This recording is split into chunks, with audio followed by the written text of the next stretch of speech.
What's up guys, Cameron here. We're back out at one of my favorite spots in the entire world right now.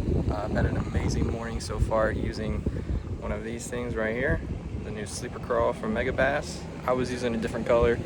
I was using muddy copper, which I'll show you all the fish I caught this morning right now.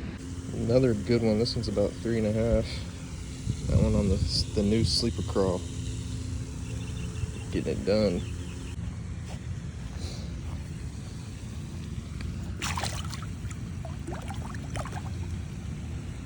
Another one on the sleeper crawl. This one's fat. This is a big fish. That's a good one. Let's release it over here.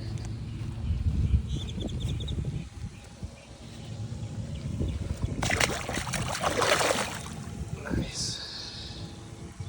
Guys. What?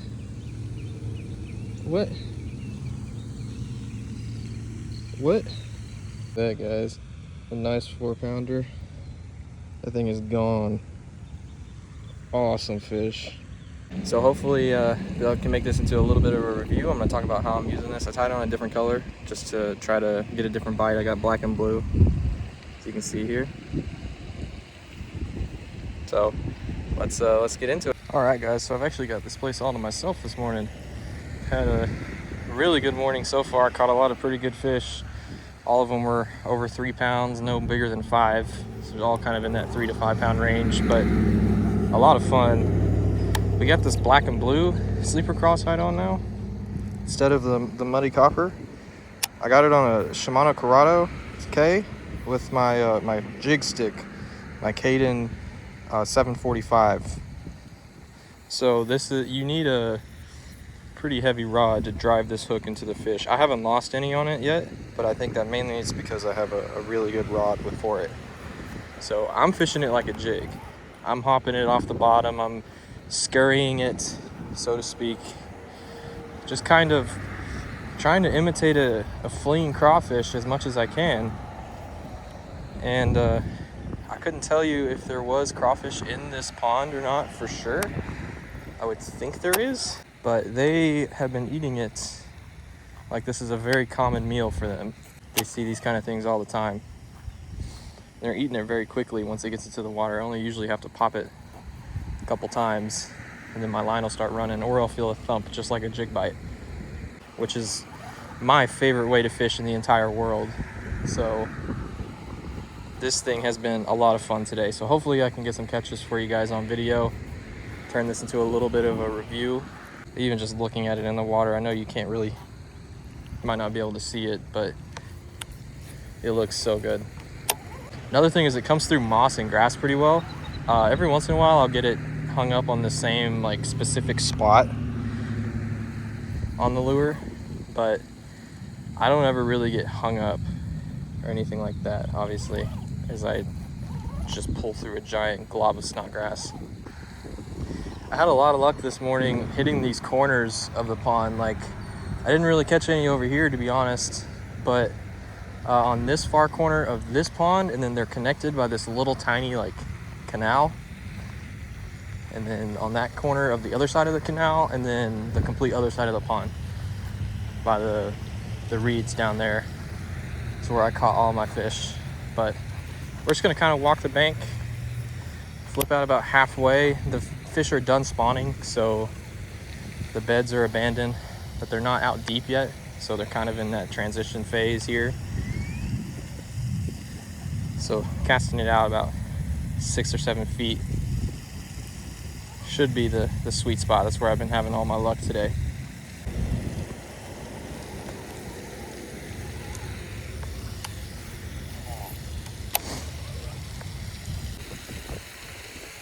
The wind has definitely picked up since I've been out here this morning. So this is what I was talking about. I usually get it hung up on the same spot in the lure. This is exactly what it looks like. Is it just kind of sits around the front of it because the cross sits upright like that, so it just kind of pulls it through. It's really easy to get off. All you do, it just easily peels off. It's not hung up on the hook or anything, then you're good to go. I've read that I know that you can swim this thing or skip it, you know, basically fish it however you want. And that's, I think, what's always been the appealing factor to the sleeper franchise, so to speak, from Megabass, the sleeper gill and the dark sleeper, is you can kind of fish it off the bottom. You can just drag it, you can pop them, you can flip them, you can swim it, you can do whatever you want. So the versatility, I think, is a big selling point for this, being able to fish it in different covers, types of vegetation, open water, whatever it is you want to do. You'll notice I'm popping it pretty quick. I'm not doing slow twitches or anything like that. I'm wanting this thing to look like it's in a hurry to get somewhere.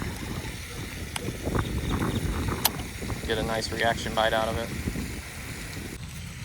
I am kind of worried that I won't get a bite at this pond now, because I've fished this entire I made circles around this thing twice this morning with the same bait but in a different color. So I don't really know how smart these fish are, if they know that this is the same thing, or if they see it black and blue as opposed to brown and gold and want to eat it again. The line I'm using is 20-pound fluoro too, by the way. I don't think I mentioned that.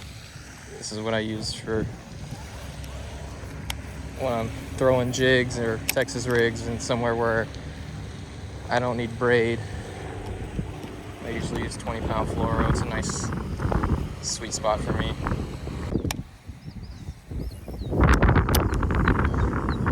Got a decent one earlier.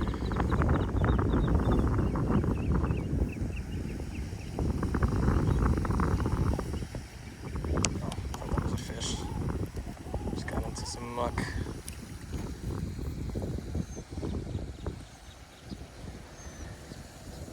It does pick up a lot of vegetation. I know people see weedless and snagless and get them mixed up. You're not gonna just be able to go through grass like you are a chatterbait or something like that. Just rip through it. But it is pretty hard to get hung on anything on this, unless it just so happens to perfectly snag that hook.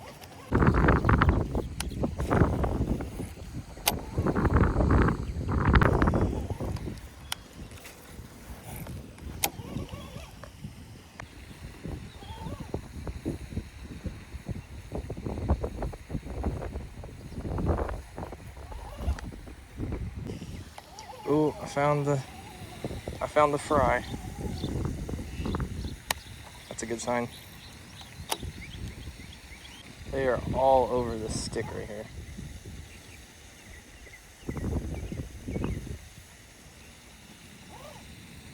I can't tell what kind of fry these are. They look like bass, but could be shad. There's another shad in here. Like I said, bass is like the only fish that I'm at least somewhat familiar with the reproductive cycle on in terms of the time of year. All the other fish, I have no idea. Thought for sure we'd see one come up and swipe at this ball.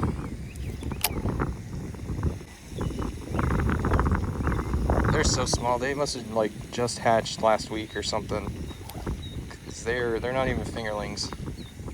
Oh, there's a fish. As I was just twitching it up and down. Little guy. Okay. There he goes. He wasn't big enough to get a photo for or anything like that, so I just let him go. But see, it works. Hey guys, I'm just gonna call it here. I should have been recording this morning. Lesson learned. Would have had a pretty good video, so apologize I didn't actually catch but that one on camera.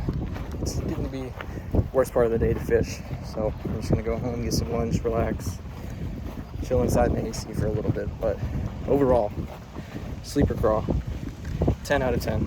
We'll be purchasing a lot more in different colors.